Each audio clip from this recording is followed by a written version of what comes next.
I actually am internationally acclaimed because I have grandparents in the Netherlands and they love me very much.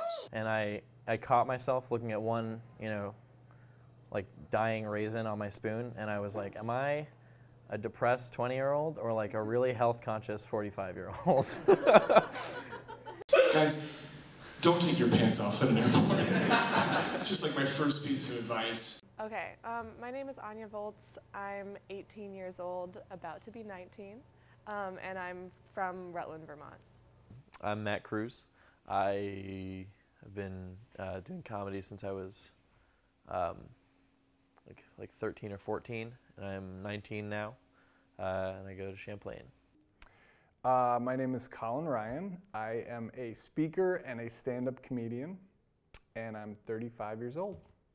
When I was maybe 12 or so, I watched, and this is not age appropriate, but I watched Sarah Silverman's HBO special, Jesus is Magic, and I thought it was so funny. And I still think it's really funny, but I can definitely see why a 12-year-old thought it was funnier. And I was I'd never seen a female stand-up before, and that was definitely when it planted the seed. I started doing comedy about 6 years ago, and I took a comedy class, and I only did it because it was the scariest thing I could imagine doing. I grew up loving stand-up comedy, worshiping comedians, but never thought I could do it. So when I actually signed up for a class, it was less about maybe I'll be good at this or it'll be part of my life in the future, and more about just, wow, why does this scare me so much? And so when I went to the class, I was like, wow, this is terrifying. That really struck me about the experience, maybe more than even trying to be funny, was facing a fear. Burlington is not really a good comedy city as it is. It's a good comedy city, but no one moves to Burlington to do comedy. People move away from Burlington to do comedy. And so I feel everyone sort of is on the same page about that, where we all really want something bigger. And here you have to work harder and do more searching to get something bigger. Speaking of skipping 25 years of my life, I've been thinking about kids a lot lately for some reason.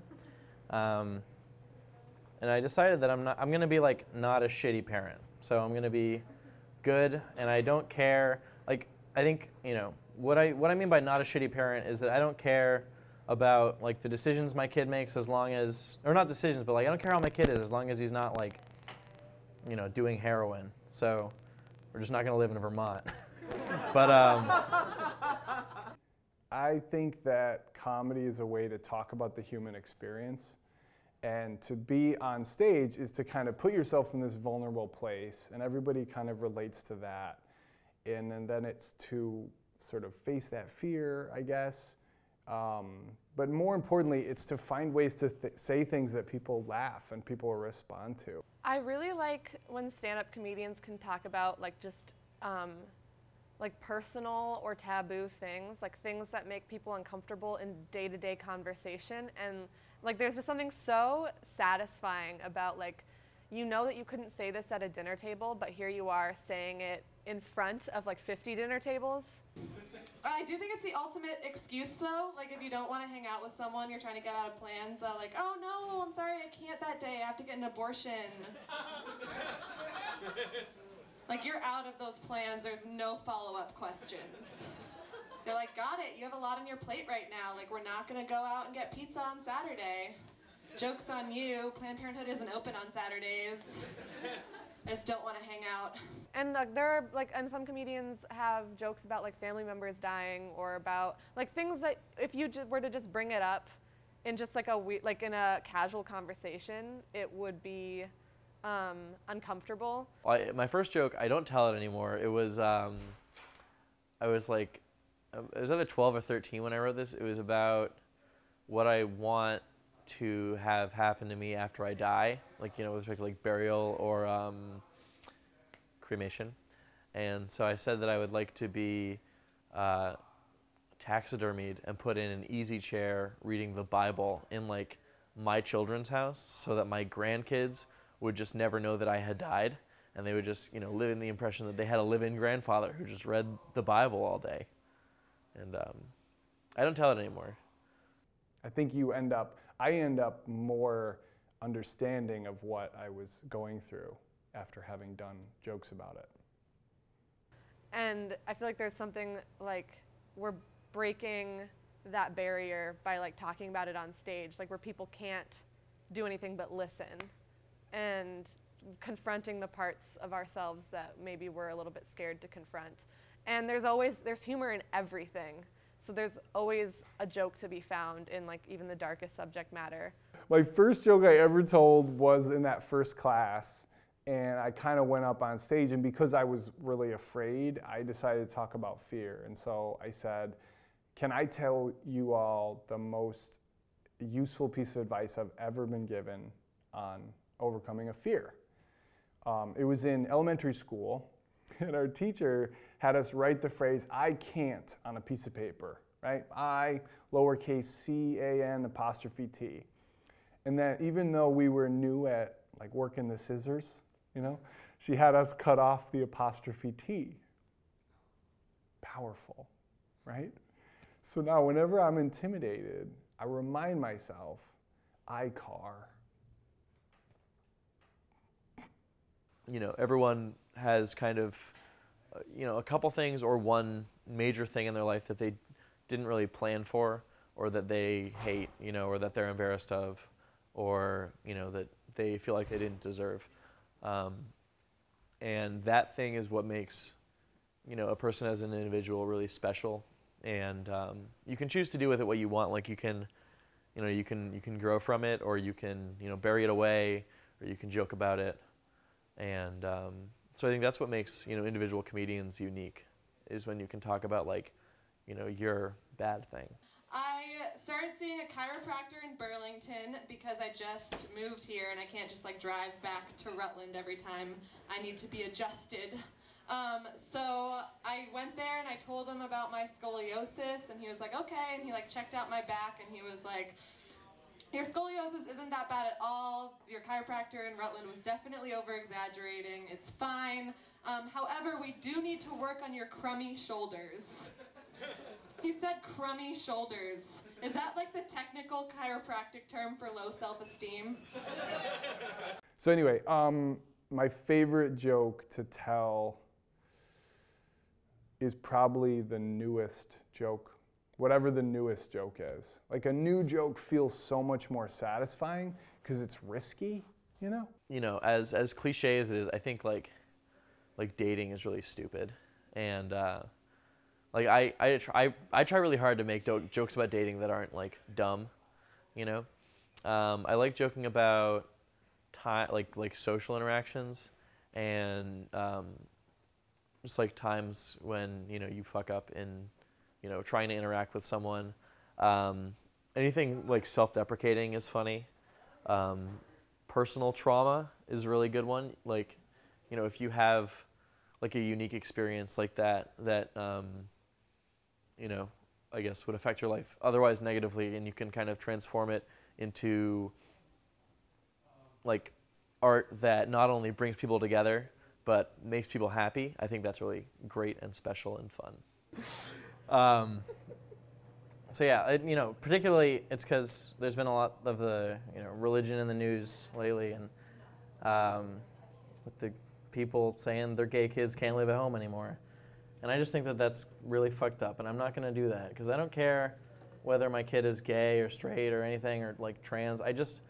The only thing that I really, really want my kid to do is like date women, because the other, like anything else is really bad. Like I would rather have a lesbian daughter than a straight daughter, just because it means that I have to do a lot less work as a parent. Because it's like as a man who dates women, like it's so nice. Like I come back to our domicile and it's like clean, and they're like doing work on the computer or whatever, and I'm like, hey, and then we hug, and then, that's it. But as a man who is dated by women, I can only imagine how terrible it must be. Because I'm a good man, and I think and by good, I mean that I'm too busy with being disgusting to be terrible. Because you're either one or both, you know what I mean? Like. So for me, whenever I wanted to talk about serious things, I always wanted to have fun with it. And I always wanted to get people to throw in responses, and that just always made it really funny to me. And then I've since been able to turn that into a program that talks to people about how they relate to their money through stand-up comedy, which is awesome, because it's a subject we never talk about. And when we do, it's in a very intense and sort of painful way. And it's a lecture and all. So to be able to laugh about that and to learn skills is, to me, kind of a sacred opportunity that I've been given. You can't buy happiness, money can't buy happiness. That's one perspective. I mean, there's a pretty good argument against that, which is that you can buy a jet ski, and that's pretty close. I think it's really important to like finally introduce feminism to comedy. Not that there haven't been people doing it already, but there's something weird about like every art form has like a feminist subculture, like painting and like dancing and singing. There's always like feminists that are like making really important messages through that art. And I feel like stand-up, there are people doing that totally, like Amy Schumer, Sarah Silverman, like there's many, like more than I could name. But it's still not something that is super widely recognized. Like stand-up is still very much like a boys' club. But if I everything's fine. I'm not pregnant. But if I did turn out to be pregnant, I was gonna demand a maternity test. Because abortions are expensive, and I'm not gonna pay for that shit if it's not mine. Yeah, I don't know. I think that recently, with comedy is kind of becoming more of like a thing that non-comedians are into, and I think that that's kind of rare for an art form. Like I know poetry is super esoteric to the point where like only poets really like poetry, and I think that comedy is a really special art form in that like anyone can enjoy it, and I feel like it can really kind of bring people together, and I'm really glad that it's getting like a lot more attention and recognition and respect than it, I guess, previously has been. Man, but I decided I don't want an 8-year-old when I was in Resource the other day, and I saw this like 8-year-old boy and his friend who, both sucked, and they were with one of their mothers, and they were in Resource, which is a secondhand store, and their mother was walking around. They were following behind her, and one of the children had like a kind of like a goop-based toy, like a squishy thing, and he's following behind his mom, and